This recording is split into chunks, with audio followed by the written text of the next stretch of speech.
Hi, my name is Mary Sorrentino. I'm a caseworker with Adams County Human Services. I've been working there for about 2 years. Prior to working at Adams County, I also worked as an advocate for adults with the ARC of Adams County. I worked with on a systemic level, on an individual level, and really building connections with people in their community and supporting them to be the best advocate they can be for themselves. Then I also, prior to that, was working as a case manager and resource coordinator with two different community center boards with the ARC, with developmental pathways, and also with North Metro Community Services.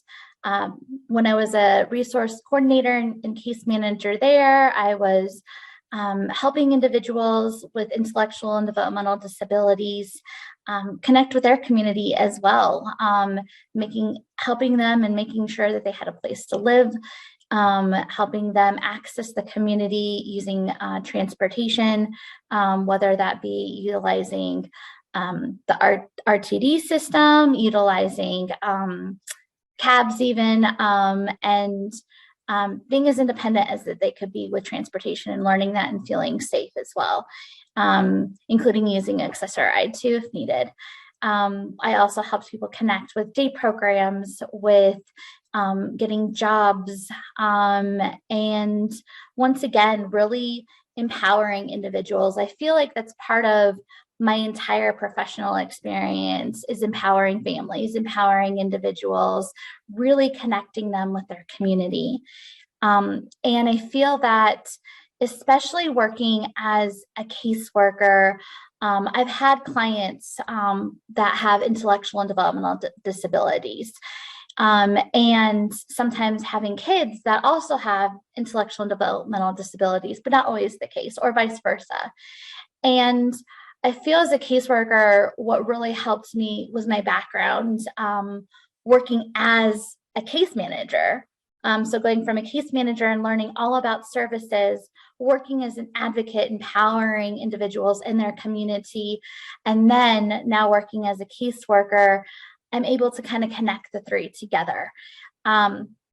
We work with a variety of agencies that also help work with people and support people with intellectual and developmental disabilities, including Lifelong. We also work with the Hope Initiative. And we also just even sometimes train other agencies on how to, well, I specifically do, on how to talk to somebody with IDD, how to kind of even read their body language, kind of read those subtleties that people don't always see. And I feel like I'm doing my best work when I'm using all of my experiences together, and then also reaching out for questions, reaching out to other people in the field, reaching out to, sometimes even reaching out to advocates that I used to work with. Hey, what does the system look like? What is the best way to, if somebody doesn't have services like IDD services, and I feel like they might qualify, what's the best way to get them connected? Is that still going to be through the local CCB? Is that going to be, whoever? I feel that a lot of my colleagues, because they know my background, they'll often reach out to me too. Working with kids has been fantastic. When I graduated from Regis University, I worked at Tennyson Center and Mount St. Vincent residential treatment centers. And I specifically worked with kiddos that were special education in addition to having social behavioral challenges as well. That helps me now working with families, because I often attend IEP meetings, individual education plan meetings, 504 meetings as well, and empowering families and working with those families to be that voice for their kid. Sometimes I'll collaborate if we're having a really difficult conversation with the education system and they're not really seeing where we're coming from or really how to best support that child, that family. Then we'll often connect them with sometimes the ARC of Adams County even, and reach out and say, hey, I think an advocate would be really helpful in this in this case, working with this family. And then we work jointly together to really best support this family as much as possible. There are times as caseworkers where I kind of butt heads with ORPC, but that's kind of the gig that I'm in. However, I've had the best connections and I feel like the best support working with families when I'm working jointly with ORPC and working jointly with those respondent parent council. I've invited them to home visits with me. I'm invited them to, making sure that they have all the same information I do. If I get an email about how a visit went or how a phone call went, even with a kiddo or a family, I'm forwarding that on to the attorneys, so that way they're understanding and seeing the exact same thing that I do. In the last 2 years that I've been a caseworker, knock on wood, I haven't had any terminations. And I feel like that's a parental rights. And I feel like that's because I've been working so strongly with the RPCs. So that way nothing's a surprise, especially with our families. I'm very transparent with parents. I tell them nothing should ever come as a surprise. In a treatment plan, in a court report, nothing. They should know everything, just like how I am. And making sure that, kind of we're all on the same page. We may not always agree about everything that's occurring on the case, but everybody is definitely aware of what's going on and they're seeing the same thing I am. I feel like, sometimes when I'm working and having a hard time, I think about kind of what I went through when I was younger. I was actually part of CPS as a child. My family was involved with the system, and I didn't really know what a caseworker was. I didn't know, what they did. I knew that they were there to protect me. They asked me a lot of intrusive questions. I always felt really uncomfortable. And to be completely honest, it was also with Adams County. In the system that I grew up in. So I feel like, I wanted to be a caseworker that these kids feel connected to. There are some times when I will throw on my Mario Kart t-shirt, even my Ninja Turtle t-shirt to a home visit, because I will often start a conversation with the kiddos.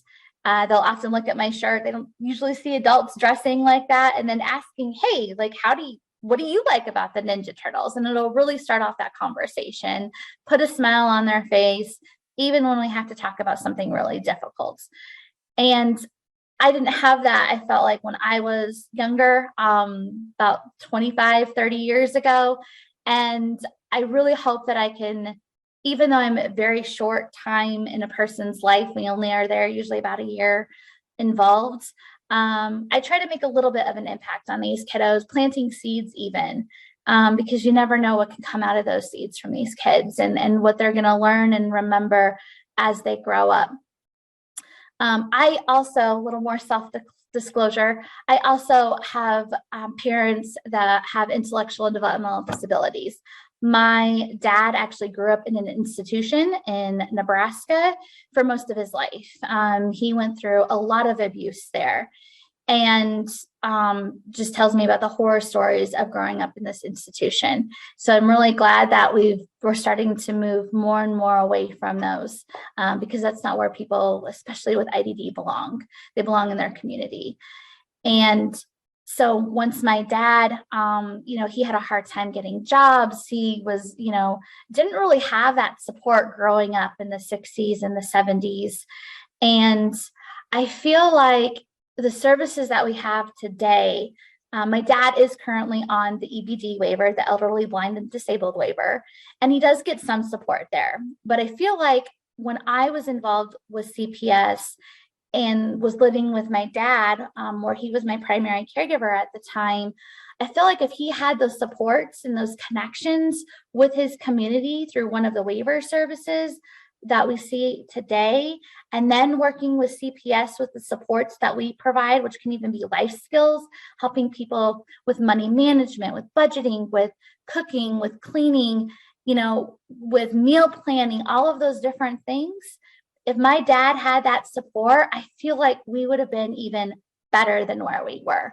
I feel like he would have been being supported to be the best dad that he can be, to support me and to help keep me safe, which is why I always refer back to those different organizations, to those different communities, to keep those families as much as we can together, to keep families united as a whole, and to be the best supports. Not, I like to say, instead of helping somebody, that I'm working with somebody. I'm not here to just give them a bunch of freebies and say, and hold their hands. That's not what I do. I work with somebody and meet them where they're at to help them be that better person that they can be. So thank you so much. I really appreciate all of this for this time to present. And Mary Sorrentino with the Adams County Human Services. Feel free to always connect with me if you need to. Thank you.